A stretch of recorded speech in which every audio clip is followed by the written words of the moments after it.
Hey, Burge Linton here from Jake's Feed. Today we're going to talk about planting plants in the Cucurbit family. What I'm talking about here is pumpkins, squash, watermelons. Those type of plants grow differently than your purple hulls or your green beans. They tend to sprawl a little bit more, so you got to give them a little bit more space. You may have heard of people tell you you need to plant them on a hill. Not necessarily true.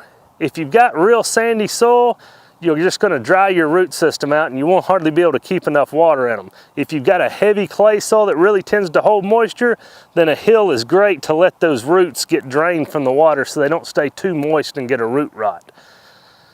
Today I'm going to show you how to do each style. Even though in this sandy ground I'm going to plant more on a flat, and I've got a tip for planting on real sandy ground like I have. As with most things that I plant, I start by spreading some cotton burr compost where I'll be planting.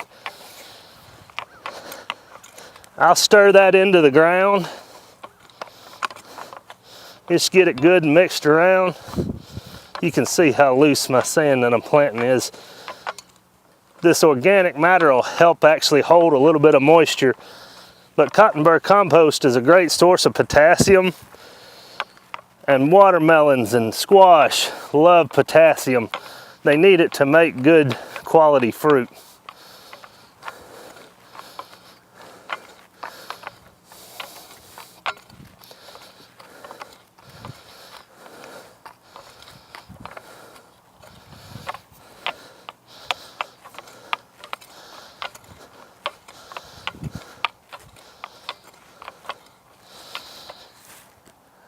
Now, if I were going to plant on a hill, I would have my dirt mounded up like so, and I would pack it down some.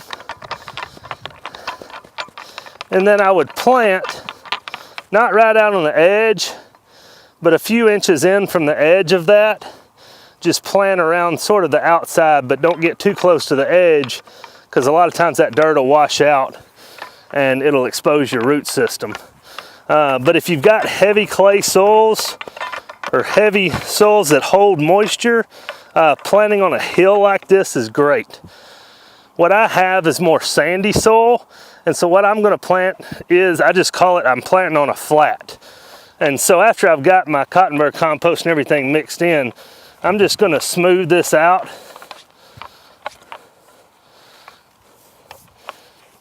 I don't want that raised up because this ground doesn't hold a lot of moisture. I'm not going to be watering every day, and if I had it on top of a hill, I'd have to keep that root system moist. It just drains too well. What I like to do if I'm planting on a flat is actually mound up some dirt right around the outside edge. What that helps me do is actually pull the water so that I get more water on that well-drained sand. If we go through a little rainy spell and I'm afraid I'm going to get my plants a little too moist, it's pretty easy. You just knock down that hill around there and that opens it up to let the water drain off. And if we come back into a dry spell, you can simply mound that back up again if you think you need to get a little bit more moisture to those plants. I'm planting some cantaloupe today. We're starting with these transplants. Whenever I'm planting less than a dozen of something, I'll go ahead and use transplants. It saves you about 3 weeks in the growing process. And there's just no sense in buying a ton of seed when you're really only looking for 10 or 12 plants.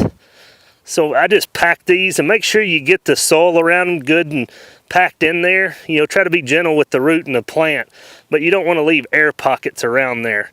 We're going to plant these about 1 foot apart, kind of in a triangle around the outside edge of my little circle here. We just pack those in good.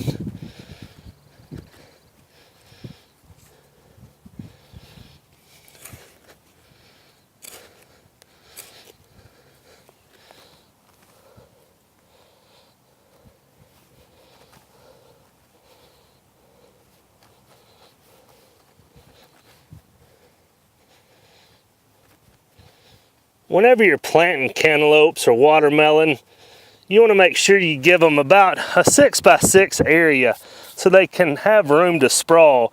Otherwise, they'll kind of choke your other plants out. and they really don't like competition, so giving them some room to sprawl really helps them out.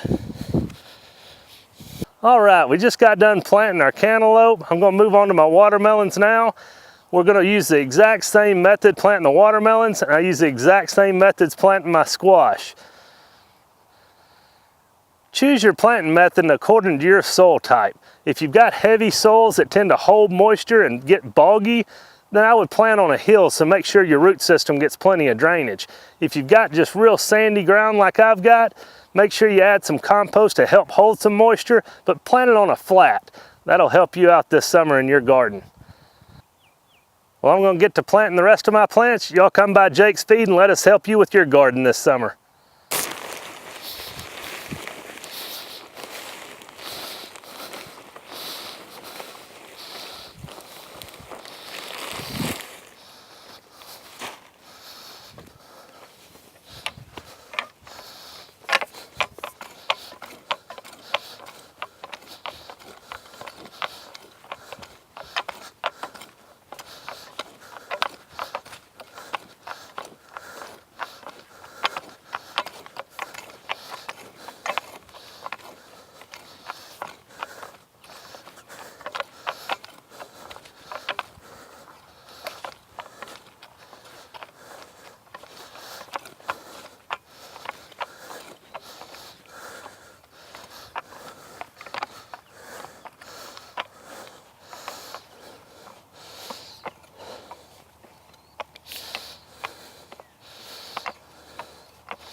When we get done planting, we're just going to give them a good soaking now. You can see with the hill I've put around them, how that water stays there and doesn't run off.